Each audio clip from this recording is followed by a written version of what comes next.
কোটা সংস্কার আন্দোলন ঘিরে উদ্ভূত পরিস্থিতিতে কারফিউ জারির সমালোচনা করেছেন বিএনপি মহাসচিব মির্জা ফখরুল ইসলাম আলমগীর। এ সময় তিনি বলেন, সরকারের বিরুদ্ধাচরণকারী জনগণের উপর প্রতিশোধ নিতে কারফিউ জারির মাধ্যমে তাদের ভোগান্তিতে ফেলা হচ্ছে। মঙ্গলবার 23 জুলাই এক বিবৃতিতে এসব কথা বলেন মির্জা ফখরুল ইসলাম আলমগীর। বিএনপির সহদপ্তর সম্পাদক তাইফুল ইসলাম টিপু স্বাক্ষরিত বিবৃতিতে মির্জা ফখরুল ইসলাম বলেন, কোটা সংস্কার আন্দোলন ঘিরে হতাহতের প্রমাণ লোপাট করা হচ্ছে। বর্বরচিত ঘটনা বিশ্ব থেকে আড়াল করতেই ইন্টারনেট সংযোগ বিচ্ছিন্ন করা হয়েছে।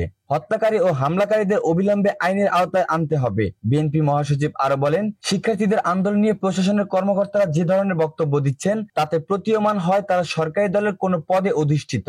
মির্জা ফখরুল ইসলাম আরো বলেন, গত সোমবার প্রধানমন্ত্রী বিএনপিকে উদ্দেশ্য করে যে বক্তব্য দিয়েছেন তা সম্পূর্ণরূপে ভিত্তিহীন, কাল্পনিক ও বিএনপির আদর্শের প্রতি কুঠারাঘাতের শামিল। এ সময় বিএনপি মহাসচিব এর তীব্র নিন্দা জানান। বিএনপি কখনোই জনগণের বিপক্ষে অবস্থান নিতে পারেন না এবং এই সরকারের পদত্যাগ ও গণতন্ত্র প্রতিষ্ঠিত না হওয়া পর্যন্ত সর্বোচ্চ সুশাসন ও আইনের শাসন কায়েম করা সম্ভব নয় বলে মন্তব্য করেন তিনি।